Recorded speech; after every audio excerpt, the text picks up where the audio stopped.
coming up on the 70% podcast. The definitions themselves, equality is everybody having the same opportunity, but equity is having everybody get the same materials they need to have that opportunity. It takes a conscious decision to come out of poverty. It's a conscious decision. It takes one person to say, enough is enough. I'm not going to have my family in poverty anymore. Okay. For me, that was me and my family. Mm-hmm. Okay. I'm the one that's breaking the mold in my family where I'm saying, I'm not going to have my family in poverty anymore. So I have a plan. At what point is the equality, the equity given, whether it's balanced or unbalanced, create the equality? Equality that we're looking for. Yeah. The 70% podcast with your host, Amy Alexander and Mike Sewell. Today we're talking about equity. Well, actually, equity versus equality. Right. So when you think of that in terms of anything, whether it's race relations or education or healthcare or anything like that, there is always this argument of, well, I wouldn't say an argument, but there are people that don't know the distinction between equity and equality. Well, I mean, it's not easy to distinguish. No. You know, even when you read the definition, it's still a little bit tough. You know. Yes, but there was a very good quote, I guess, by Paula Dressel from Race Matters Institute. The difference between equity and equality is the route to achieving equity will not be accomplished through treating everyone equally. It will be achieved by treating everyone justly according to their circumstances. So to me, in the case of, say, Eli's school, he doesn't learn well by using a book and doing homework every day. And, you know, his brain just operates differently. Right. As opposed to the kid that does need to have like more of the drills. Right, more structure. More structure and everything else. So you can equally give them an education, but is the equity the same? Or maybe not.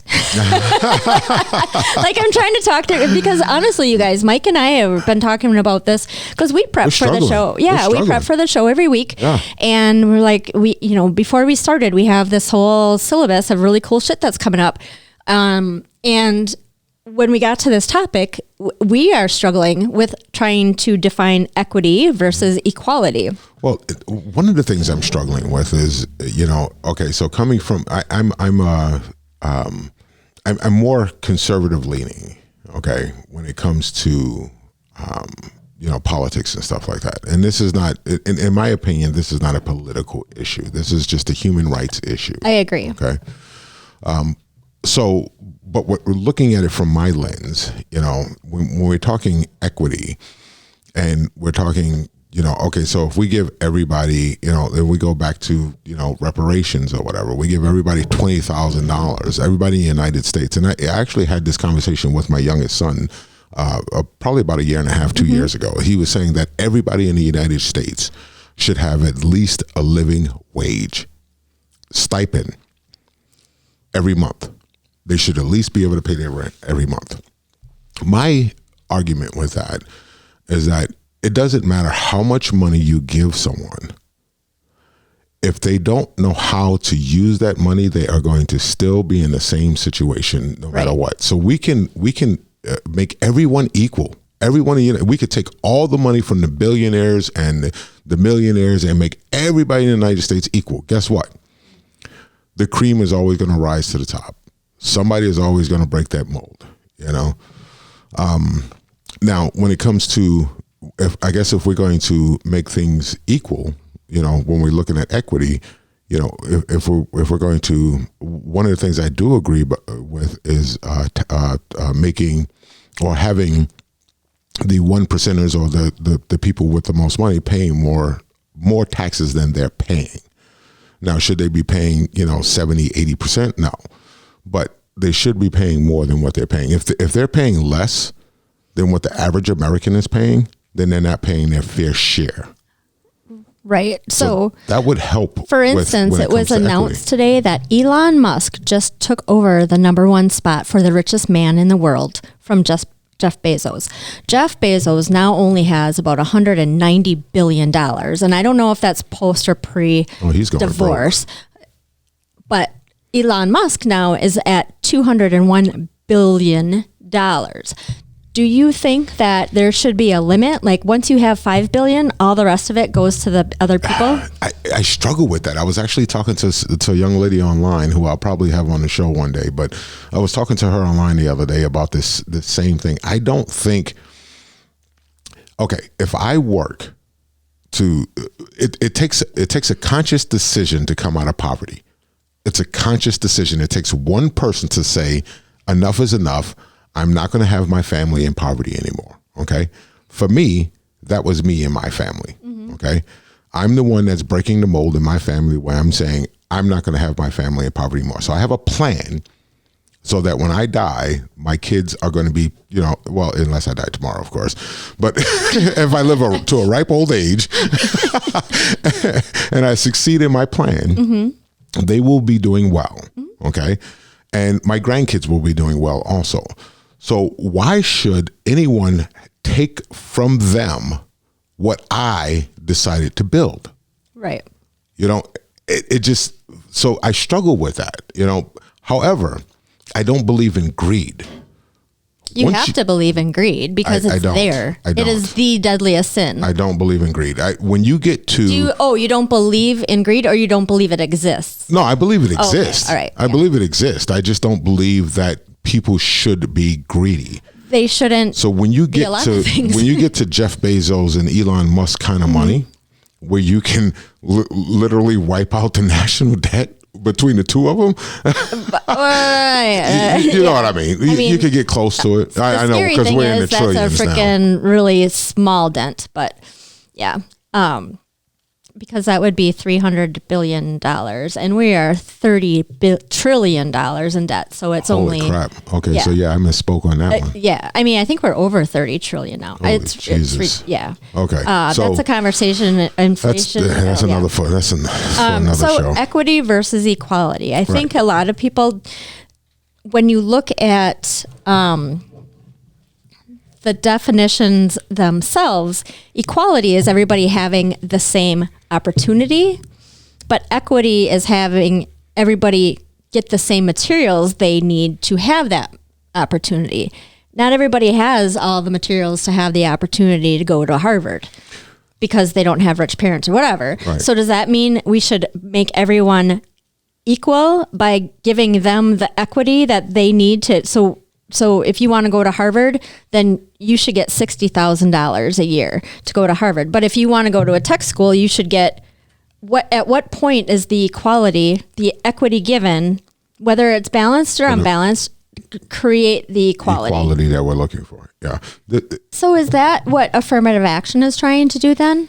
Affirmative action is trying to give people of color equity and have to give them equality. But I don't think affirmative action is a bad thing. I think it's necessary because when you look at, and we go back to something I said in the other podcast, when you look at the contracts, let's just take government contracts, for example. Okay. 90% of the government contracts are going to white males. Okay. So that's leaving people of color at a disadvantage to get those government contracts. So to help with those small businesses trying to grow and trying to become larger companies, it's especially when it comes to the government, I think that affirmative action is needed so that there's not that good old boy club. That good old boy club is broken up because the people that are in small businesses, they're not part of the good old boy club. Right. So they're not getting those contracts. So we need something to break that up, even just to break up the good old boy club. Mm-hmm. But, and as well as I do that not all rules apply to all people. So the government contracts are probably the biggest problem, and the factories and big businesses like that. But the affirmative action incentives or agenda is targeted at everybody, correct? It's for disadvantaged businesses is what they call it today. It's no longer called affirmative action. It's called for programs for disadvantaged businesses or business owners. Okay. So we're talking, white women. Mm-hmm. So women in general, and any minority that's what they consider disadvantaged businesses. So again, they're like, hey, you white guys, you don't need any more jobs. We're giving them to some other people. No, what they're saying is, hey, you white guys, you don't need any more of these contracts because you're hoarding them all. And now we're going to break this up and allow other people to play. Mine sounded play in a little bit nicer. I'm pretty sure. Too. Hey, call a spade, right? Here's the thing. If you have and generations of people who are able to get these contracts and stuff, and then you have this group over here who's not able to get these contracts. And especially if you're an American citizen, you're in the United States and you're working just as hard as everybody else, you should be able to take advantage of some of those contracts as well. And the same thing with schooling. There's a lot of people in the inner city that are extremely intelligent. They're very intelligent people. However, they don't have the opportunity to get to those to get to college because it's not afforded to them. Because they don't have the money, or they don't have the means, or they don't have the knowledge on how to even become to get a student loan. I was taught all my life that you're going to have to go to work because I can't afford college. That's what I was taught too. My mother didn't know anything about student loans. Oh, she didn't. She had no idea how the college system worked. She didn't know that I can actually go to college if I took out a student loan or got a government grant or awarded some kind of government, loan or grant or whatever. She didn't know that. Right. So I was taught all my life. So even though I was intelligent enough to go to college, even though I had to, I was able to, I could have gone to college. I didn't believe I could because that's what she was, that's the narrative that she was giving me as a child. Okay. The point I'm getting at, to sum this whole thing up, when it comes to affirmative action and what they're calling it is disadvantage today, like I said before, when it comes to that, I think those programs are needed. I think they're necessary in order to break up the good old boys club and give people who are at a disadvantage a clear opportunity to be able to succeed if they choose to. Okay. So when you're a kid and your mom was telling you this, she wasn't aware of any of those programs being available, but they were available at the time? Mm-hmm. Okay. Correct. Yep. So most cases people are you an anomaly, or is that just what nobody in the Black communities knew that they could get grants? I'm not going to say anyone knew. I know she didn't know. I know a lot of my friends didn't know. None of us, in the group that I hung out with at that time, we had no knowledge of how to get to college and even how to succeed in college if we did get there. This was before the internet, ladies and gentlemen. Wow. You and I are in the same boat. Anyway, no, the point I was getting at is that whether or not, you can provide many things, but if people don't find a way to take them, then who is to blame? The taker or the provider? Right. And that's where I go back to, and I said this in the other podcast, when it comes to reparations, it goes back to education. We have to teach people how to take advantage of the programs or the things that are already out there. Right. We have to help them understand that these things are available, that something is available. Right. That's what community organizers are for. That's what people like Barack Obama in Chicago were supposed to be doing while he was doing whatever, his career into politics.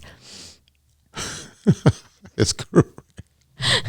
Well, he was doing whatever he was doing. He was a community organizer. Right. Great. He did a great job. And I agree. There, again, like I said, so, and I keep going back to the reparations portion of it because I think that right there, because that ties right into equity. You know? Right. So if that is when we put it on a reparations level, like into that genre of spending or getting money, whichever way you want to look at it. What you're saying is if somebody is really super poor and not super smart, we should give them a ton of money so that they can learn and get the good jobs. And then somebody that's already smart and can only afford a little bit of college should just get less money. That is absolutely not what I'm saying. Well, what I'm saying is that there are extremely intelligent people in the inner city. And if they were afforded the opportunity to showcase their intellect, they would be able to rise to the occasion. But you said we do have those programs. I said They exist, the programs right? are when it comes to, you're talking about like afforded the opportunity. Right. What opportunity are you talking about? You're talking about these programs, correct? We're talking. Okay, so when I moved here to Northeast Wisconsin, I started a small cleaning company. Okay, in starting that small cleaning company, I didn't realize that there were government contracts that I can take advantage of because of the fact that I was a black male. Okay, and I was 100% owner of the business. Okay. Once I learned that, then I was able to start applying for those particular contracts. So I think there's a disconnect between, hey, these programs are here, and teaching that or making those things available to the people who are at a disadvantage, right. Not necessarily poor, because I mean, not everybody in the inner city is poor. I mean, there's people that make decent money. Yeah, in the they inner make city, some, but they have no idea of the different programs or the different things that they could take advantage of here in the United States. right. So okay, so as long as we're talking about, you know what? What? Let me ask you a question real Okay. quick. Did you know that in Wisconsin that there was a program for African Americans or for minorities to have their real estate license paid for? yes, How come you didn't tell me that when I got my license? because I'm pretty sure it just came out. Nope. No? It's been out. Yep. I don't know. I Right. didn't, because I didn't think about it, because I don't think about Right. that. Right. I didn't know either. I didn't thought that know. was just came out like No, 2 years it's been ago. out for a while. Okay. Yeah. I didn't know I could take advantage of that. But so I Mike, paid for mine. I want my know. money back. Shut you. Jesus Christ. So if you are a black person and you know that these programs could be out there, wouldn't it be your responsibility to research whether or not You don't know that the programs are out there, and you keep saying black, and it's not just People black of color, people. sorry. Here's the thing.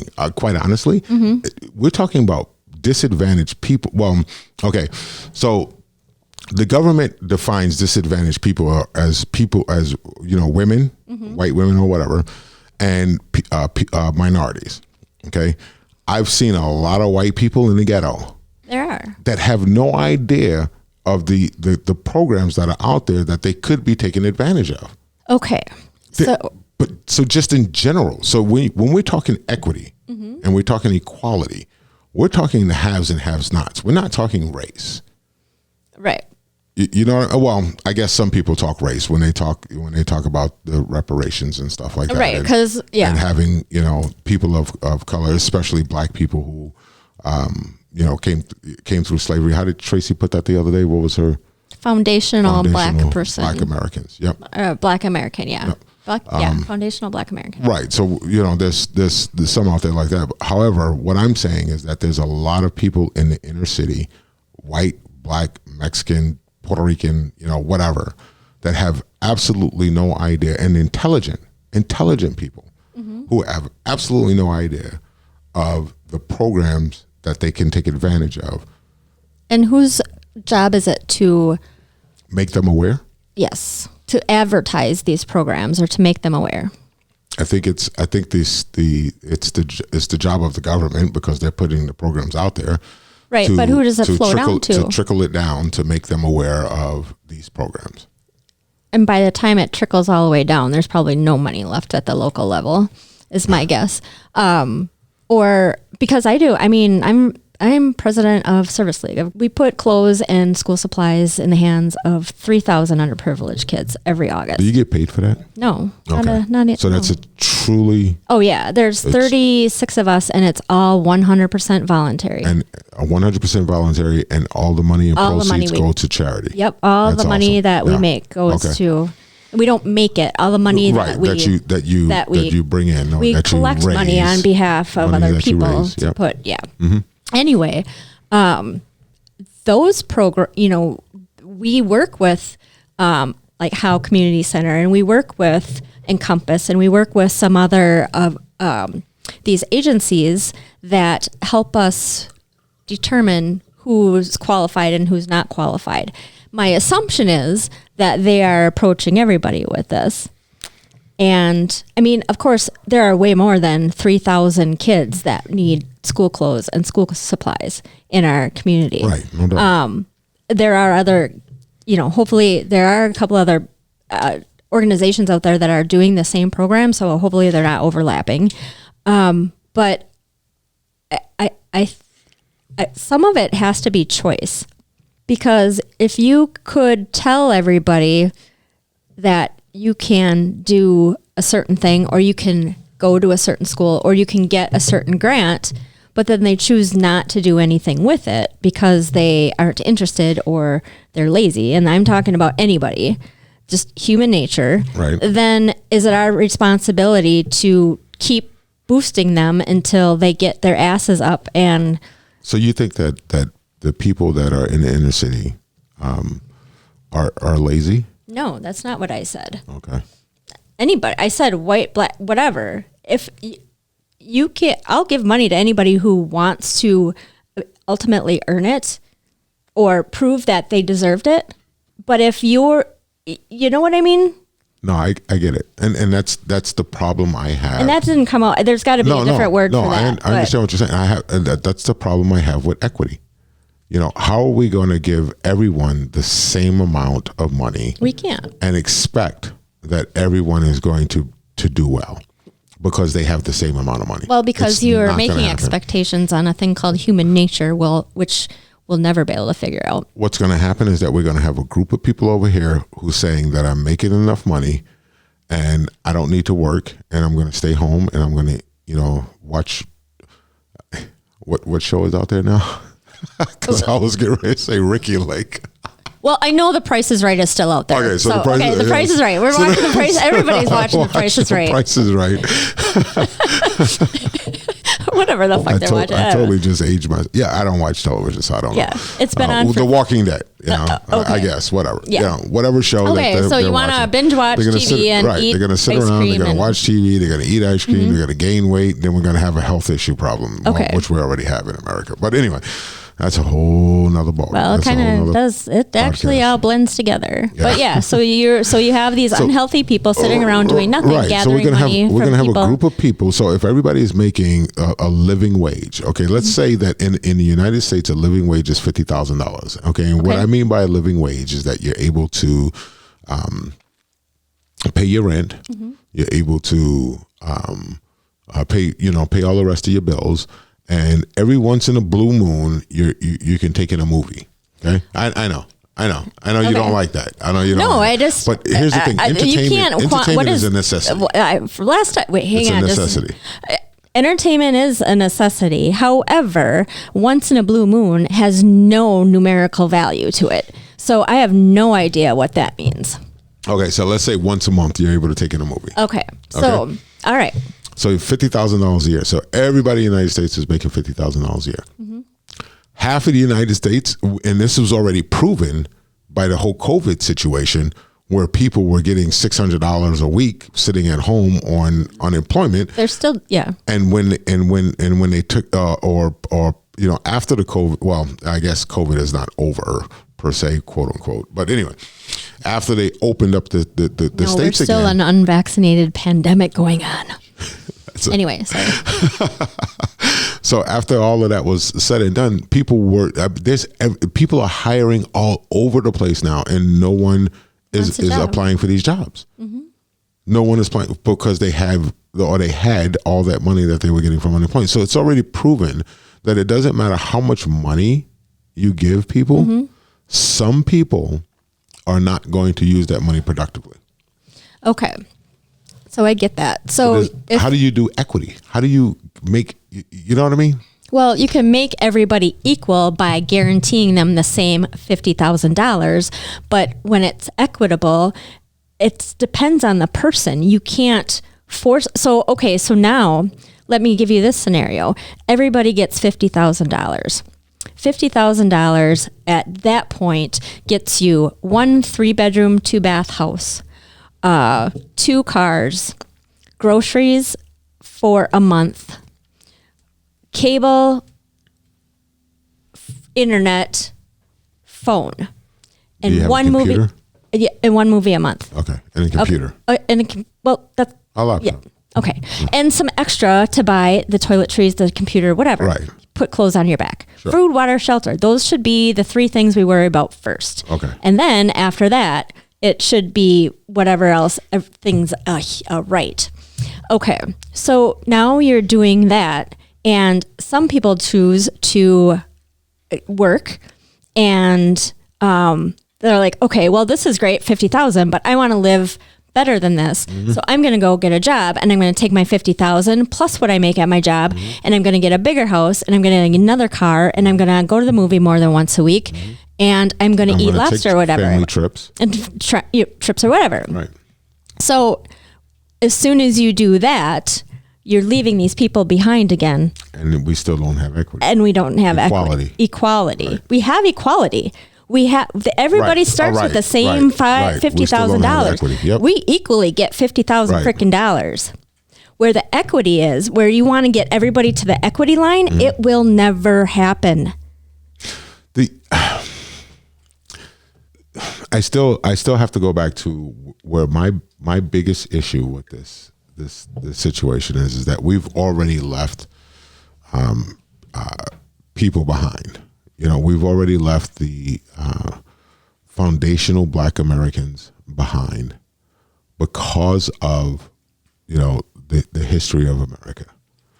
So if we're going to allow them, we left the foundational Black Americans behind because of history. Because of American history, correct?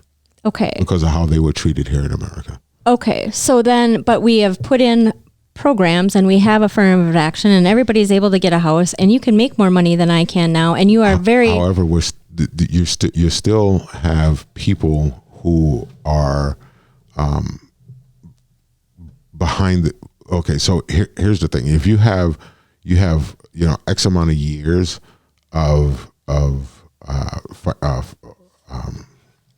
financial gain, so white people in general have X amount of years of financial gain throughout the United States, and then Black people were held behind and weren't able to make that same financial gain. We would have less Black people in poverty today had they had the opportunity to earn, back in the Jim Crow era and stuff like that, and then and before slavery, or during slavery. Right. So if they were earning a wage. Did you know that the North totally abolished slavery, and it was the South that kept that going? Yeah, okay. No doubt. All right. I mean, what does that have to do with the price of tea in China, though? It has to do with the fact that my German family came to frickin' Wisconsin, and we didn't have anything to do with that. It's still America. You're still part of the family. So now you have to pay for what the family did. Okay, we got to pay for what the family did. Right. I mean, if you're still part of the family, we're all in this together. Remember that? Right. We've discussed that before. That we're all in this together. Yeah, but you wouldn't pay your son's rent if he fell behind on it. Actually, I did pay his rent, but that's a whole nother story. Actually, it was his car note, not his rent. But I won't tell you his name so that he doesn't get embarrassed. But I got 2 sons. You can pick which one you think is. All right. So, but here's the thing. So, what I'm saying is that we have a history. Okay, America has a history of holding foundational Black Americans behind. So, if we're going to right that wrong today, the same way we did for the Indians, the same way we did for the Japanese, we need to put in those reparations to make it, to give us the equity. Okay. Right. Okay. Give you the equity so Right. that you are equal. The equity so that that there's some balance there. Where's the balance? The balance is a lot, huh? Per capita, like X amount of people out of poverty? Or where how much do we So instead of giving all black people the money, we're going to give it to just a couple of people? No. Well, So you we're say just gonna per capita? foundational black Americans. Right. There are a lot of black people in this country that aren't foundational black Americans. Right. So all right, let's agree. Foundational black Americans. Let's say you were 15% of the United States is the black Americans. Okay. Yeah, according to the Foundational. United States Census Bureau, that's right around 14-15%. Right. Yeah. And so 15%. let's say 5%. Let's just be, 5% let's just say of that 5% 15. of that is foundational black Americans. Okay, so then the reparations should go to the foundational black Americans. Correct. How do we do that? I just agree. I am president of the United States, and I just agreed to that. Everybody gets a $50,000. You need to get with your community. You need to figure out what the fuck you're going to do with it, and you better learn how to use it because you've been given this opportunity, but it's only the foundational black Americans. How do you determine those, and how do you keep out the first you fraud? start with me. Of course. Because I can use $50,000 a year. But extra. I understand because we're all mutts really today. Right. Like Well, it's yeah, hard. 'cause It's hard to there's- determine. Like I can't trace. Maybe through my father, I'll be able to trace. But through my mother, I mean, she's half black, half Italian. Yeah. Right. You know what I mean? How do I know? How does that work? Yeah. Right, and she was adopted, so I have no idea where she Right. she comes from or So whatever. it's- But through my father, I can trace that back to. I can probably trace his heritage back to slavery. Okay. Okay. So, eventually, it would go to my father, my sister, myself, those Right. types of things. So I guess if you can trace your history back to slavery, then those are the people Okay. that are And how traditionally much the foundational equity Black would it Americans. take to make you equal? Don't ask me that question because I'm talking like I'm Jeff Bezos kind of money. I need $1 billion. Exactly. You notice that's the part she said that No, I in a get couple it. of podcasts now, Right. and that just silences the room. It's like a Right. scratch of a record. We're not really sure. But I like what Tracy had to say. There are smarter Yes. people out there than I am that can figure that out. That's I mean, if we exactly- did it for the Indians and we did it for the Japanese, there are people out there that can figure that out. Right, but they're not explaining it like this whatsoever, and they're just using it to tear us apart. So, Well, there's that too. well, and there are people that like don't get it. Like I didn't get reparation. Why do we? Because the portrayal that the media and what social media and our little busy bee interwebs freaking conversations says that reparations equal cash. And you say reparations equal cash. Reparations should go to foundational black Americans. There are only 5% of those. So those other 10%, we're supposed to give them money to. And then like nobody's providing a method. We know it's important. We understand why. But if you can't provide a method of how that is implemented, then now what? The Now it's specificity of it. right. Yeah. And now it's still my fault because I didn't. I mean, what? Do I need to be fucking president so that I can fix this shit and then you guys all be happy? Or what's going on? Two things can be right at the same time. And this is what we keep going back and forth on. Where are you starting out? If you're starting out on third base, of course you're going to go home. But if you can't even get in the ballpark, that kind of thing. How do you get home? How do you get home? Right. So, I mean, this is, my observation. I'm a listener and a big fan of the show. So anyway. And here's that $5 I owe you. Exactly. Yeah. You see what I'm saying? This No, is what you're right, You yeah. guys keep going tennis. We keep going back and forth, back and forth. And this is where it's at. Yeah, Equity so- versus equality. This Right. is huge. I So love if it. I have a small business and per capita or the quota or whatever is if you have a business of 10 employees or more, you have to have at least 20% black people. But then I don't get any black people to freaking apply for the job because they all heard on the streets that I'm a freaking There you go. whatever to work with. Am I supposed to go seek them out or face the penalty? Absolutely. You're supposed to go seek them out. Are you kidding me? Why wouldn't you? What if they don't? If you're not interested, I'm not seeking you out. Okay. You know what I mean? If nobody, Here's the thing: so you have a small business in Northeast Wisconsin, okay, where the black population is not that significant. Okay, it's growing, Right. It's bigger, but it's not that significant. And you have a quota to fill of qualified, educated black Americans that need that you have to fill for this particular job, or trained or whatever. Okay.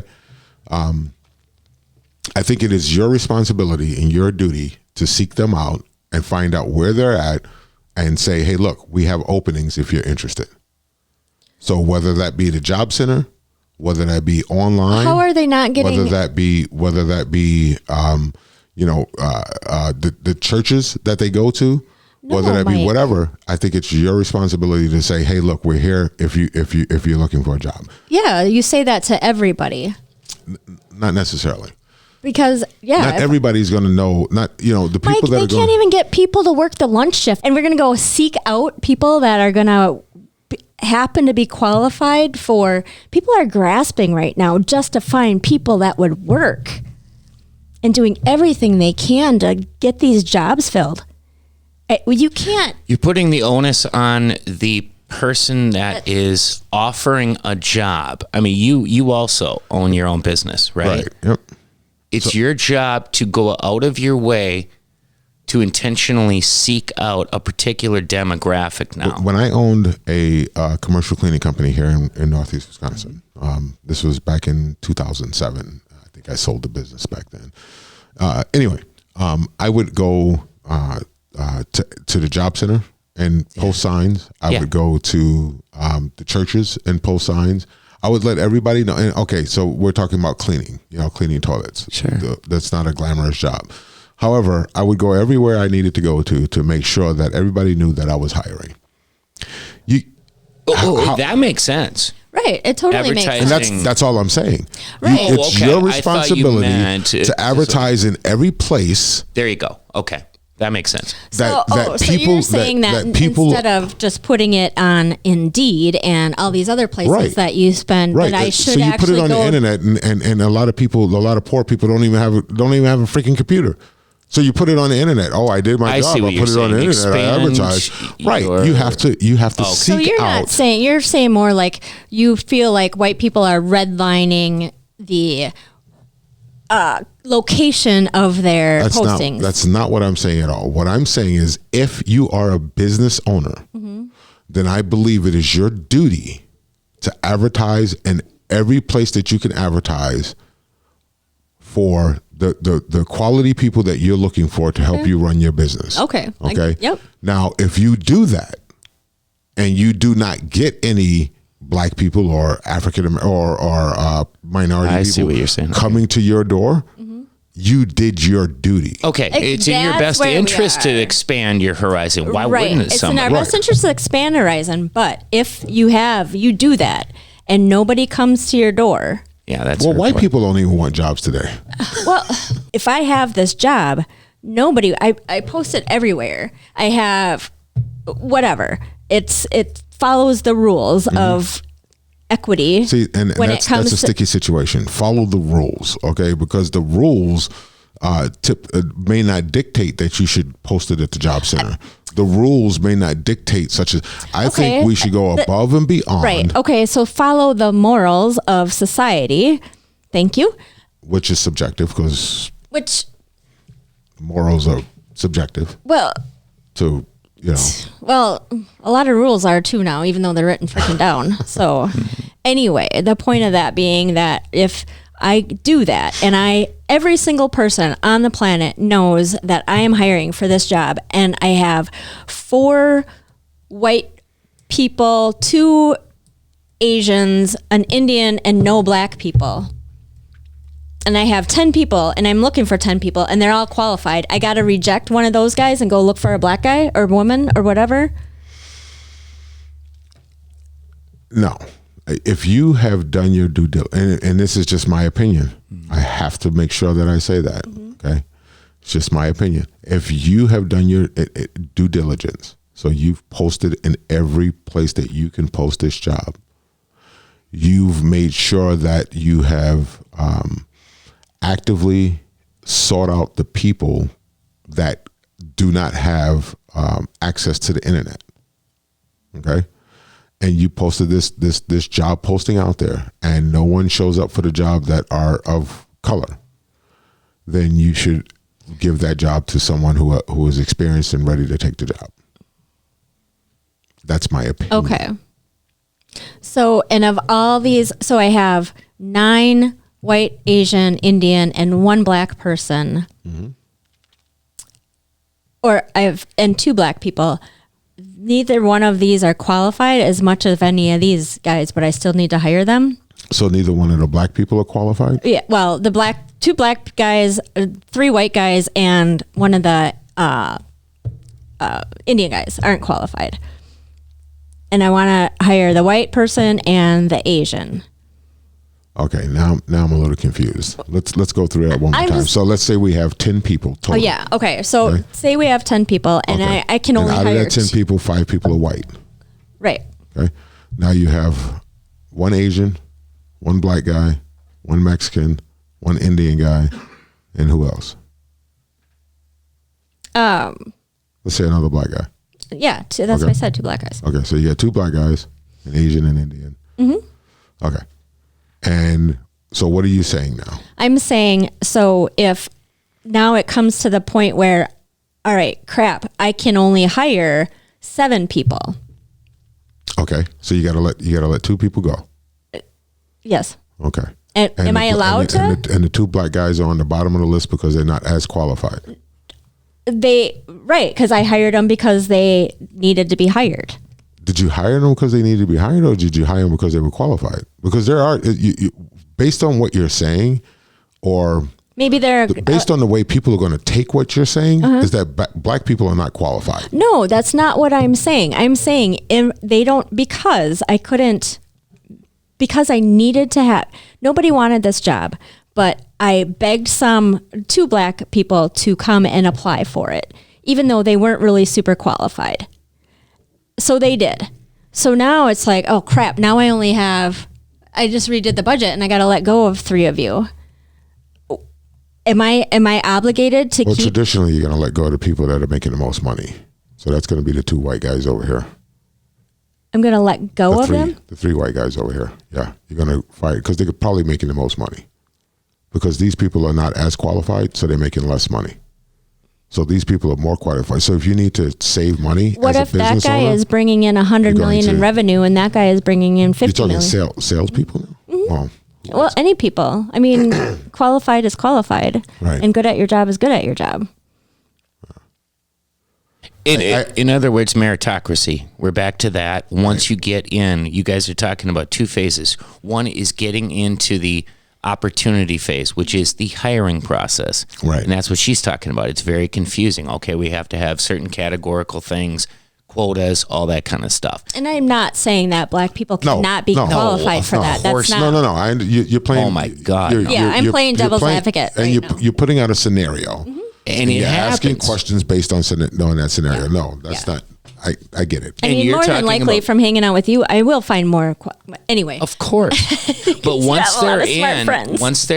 close your eyes, who is the most qualified? Right. And that's what she's talking about. What if it turns out that the demographics do not match up? And that's where this term equity gets a little fuzzy. It doesn't Right. matter. I haven't looked it up in the Right. Oxford No. English Dictionary, but it's how people are using it. Right. Equity means, what are the outcomes? because my guess is the perception that everybody is going to have is that those 2 or however, whatever, the black people got fired because they're black, not because they weren't bringing in as much sales, not because they weren't as qualified.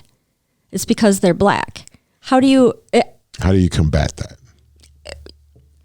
sports is probably the most easy analogy to use. If you're not good, you're not good. Right. You know what I mean? Mm-hmm. It's simply the single greatest like go-to. Okay. So use this word. In my opinion, okay, you keep the good players, you get rid of the bad players. Okay, that's across the board. That's just the way I see it. What do I Regardless have of to? I don't care what color they are. Right. You keep the good players, you get rid of the bad players, but you make sure Meritocracy. you make sure that you're getting rid of those bad players. So if you Meritocracy. there are times, okay, and I'm gonna give you an example. Okay. I worked for a local company here selling supplies. Okay. I did that for 7 years. In my 6th year, 5th year, and 4th year, I applied for management position. I was not awarded or afforded that management position, although I was one of the top salespeople in the company. The last year that I was there, a gentleman, white guy, was hired. No education. Okay. He did not have a college degree. He had a criminal record, and he had no experience with that company over me as management. Okay. Yeah. Even though I applied to be a manager. Mm-hmm. I didn't holler race. I just took my experience and my skill set somewhere else. How did you? Because they didn't deserve me anymore. Yeah, it doesn't sound right. Is this the one? But you understand what I'm saying. Right. So as long as you are definitely getting rid of the people that are not holding up the team, then in my opinion, that's who needs to go. Right. Okay. So if that just so happens to be the 2 black guys, Yeah. and then I'm okay with that. Right. You But may if be you okay. have a freaking white guy over here, Yeah. who is not pulling his weight, Right. Get rid of them. and you decide, I'm just going to let the 2 black Or guys a white go. woman, I don't care how cute Whatever, she is or you know. how big her boobs are, whatever. Totally female humor, guys. Don't get excited. No, it's great. No, but it's actually apropos. Yeah. I mean, that Yeah. makes sense. That Right. happens too. That happens too. Sales in particular. Yeah, I saw in that sales. happen in corporate I've seen America. a lot of. Oh yeah. Yeah. Yeah. She looks pretty. Yeah, she looks great, but it's the salon blondes that give the rest of us a bad name. Actually, I know some salon owners that are very intelligent, Yeah, because extremely intelligent. okay. course. Anyway, Meritocracy. it's just a joke, guys. It's Yeah, just a lighten up. people out there. But here's the problem and where the fear comes in with white society. They do that. You're not going to claim race, or you're not going to yell race or pull the race card or whatever we call it now, but there are other people that will. Well, let me ask you a question. In that scenario that I just gave you, what do you think the difference between me and that guy was? I had the experience, I had more education, and I had more experience in the company Is this before or after you got your real estate license? before. Okay. What's your first instinct? So what's your first instinct when you see a situation like that? What are you thinking? Well, I think, it's probably based on race, either race or attitude or some sort of work history. But then again, I don't know everything there. Okay, so you know for sure that those are the facts. I'll explain it to you this way. The guy that was managing me there actually hired me at a different place when he moved to a different company. So he really enjoyed. So that doesn't say that he would not have hired me if I had a bad attitude or I that just was wasn't. my instinct. You know what I mean? I love you. So if there was, but I I don't know know. what went on behind the scenes. Calm down. Yeah. Calm down. I know it's the voice. Calm down. Well, no, it's just I feel like you're walking me into a judgment that I can't make based on. But what I'm saying is a surface. Just on the surface. On the surface. If you're looking at this if you situation. tell the story that way, and that's exactly what happened. And the guy that I used to work for, okay, hired me at a different company. Okay. Okay. All right. And almost, begged me not to leave Okay. that company when I did leave to become a full-time realtor. Okay. What was the difference between me and the guy that was hired? Okay. So the only thing that you could see, and then this company, okay, This That- reeks that's- of race. this But particular company that happened when you had your had license, over Mike. 250 people. No, he hired me at the company. So before I had my realtor's license, this happened. Okay. And then Okay. I moved around a little bit, and then I got hired at this company when he moved over there. Okay. So that's how that all transpired. But this particular company, over 250 people, and maybe 10 people in the whole company was black. Okay. Okay. So here's the thing. I'm not going to holler race. I'm not that guy. Okay. Because you don't deserve me. Okay. So if you can't see what I have to offer, you don't deserve me, and I will take my skill set elsewhere. Okay. Right. That's me. However, when you look at that situation, you cannot say that there was equity there or equality there. No, I'm not. Yeah. In that situation. And there are those situations, Mike. A lot there of them are still racist asshats out there. I'm not arguing that whatsoever. I'm arguing for the small business that is trying to follow the rules and make things happen, but they can't, for whatever circumstance, it's not going to work out. But now it's, oh my God, you're such a racist and things like that. But is that really a problem today? Well, apparently, according to the media, that's a lot of the small businesses that are, a lot of the things that are being said about white America is only happening in about 15% of the sector. But I don't hear anything today. Okay, now this is I heard a lot more about jobs and affirmative action and stuff like that back in the 80s. I don't hear about those things today. You're telling me that small business owners today are being fined because they don't have enough minority staff? They have. Do we still have that in place? Do we still? And that's what I'm getting at. I don't. We're all the same age, and you're Yeah. Right. I don't hear about that. I guess anymore I'm today. going to have those to reach things, that. Those things more, have been addressed and they've been taken care of. which means progress, right? Right. That Well, means getting back to and I apologize, Mike, that I didn't know at the time because I don't really think of you as a black man. I mean, you are, What? but what? You're Mike. You're my friend. Oh, okay. So when you got into real estate, you're like, did you know that there was this thing? And I'm like, didn't even occur to me. Yeah, I didn't. Yeah, that's one of the things I asked you when I got into real estate. Am I really going to be successful here in Northeast Wisconsin? Yeah.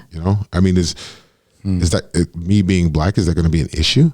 And of course, It has not been an issue. It has not been. And you said it wouldn't. No, I which didn't think I'm glad because that was a concern of mine.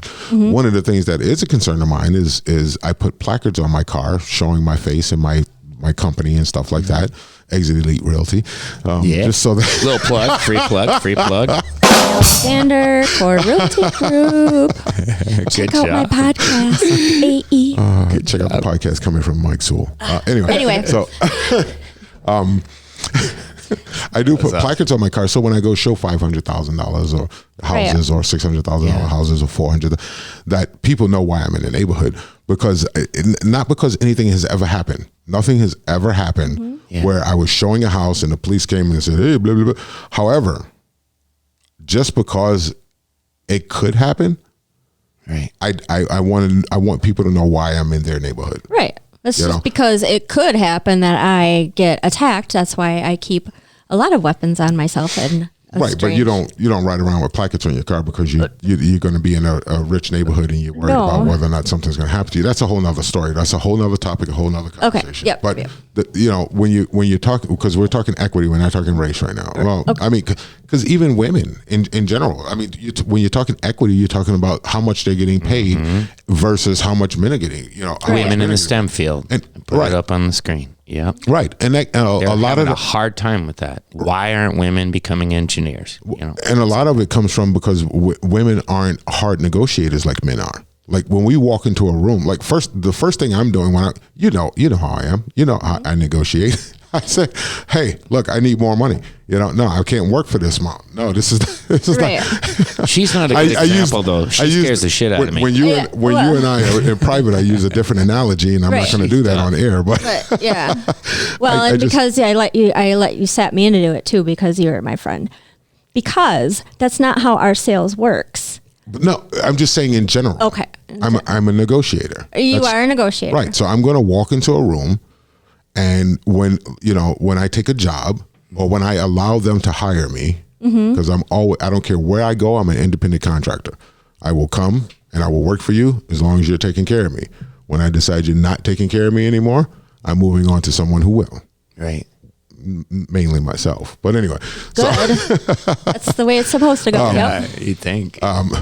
So the point I'm trying to get across is that, women typically do not go in with that type of attitude to negotiate. They go in, they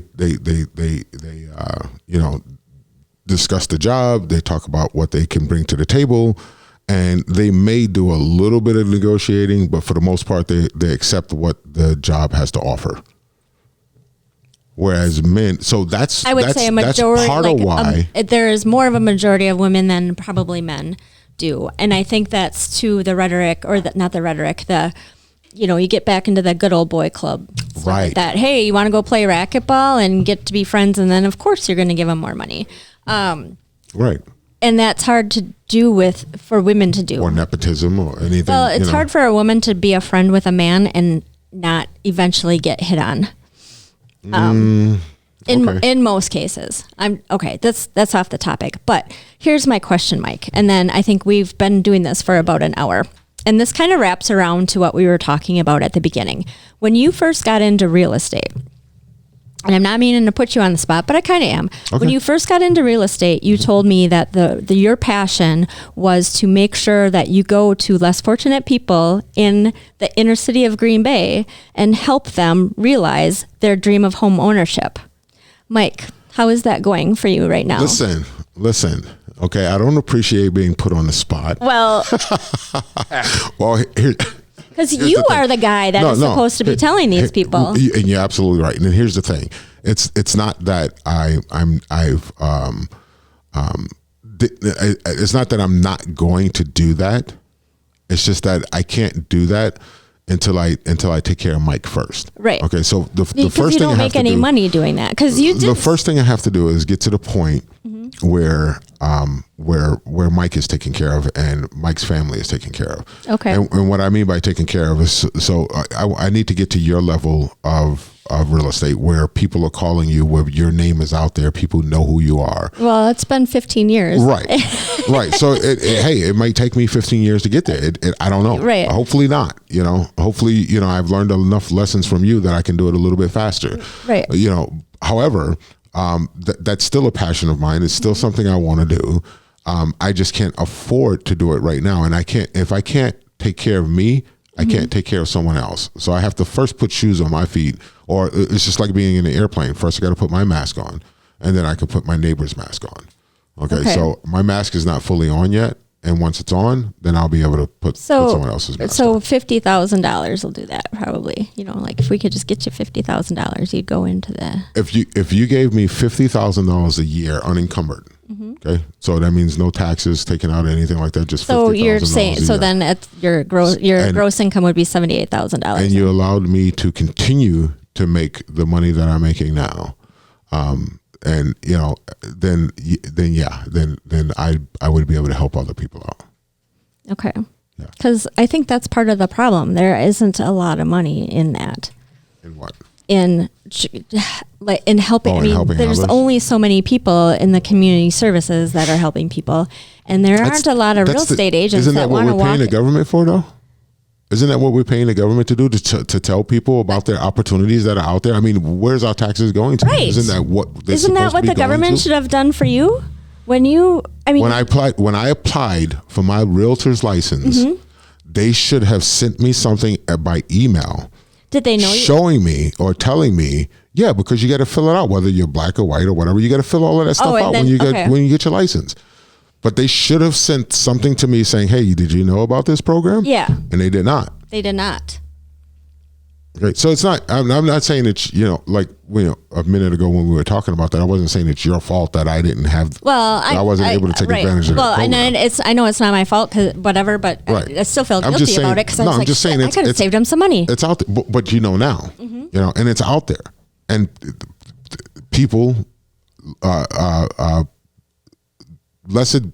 disadvantaged people should know about those programs that are out there, but it's the government's job, because that's what we're paying them to do. I mean, here's the thing. You're going to put a program together. So you're going to hold business owners to a standard of hiring black people or disadvantaged people and hold them to a quota. But you're going to have this government program over here and not let anybody know about it? Right.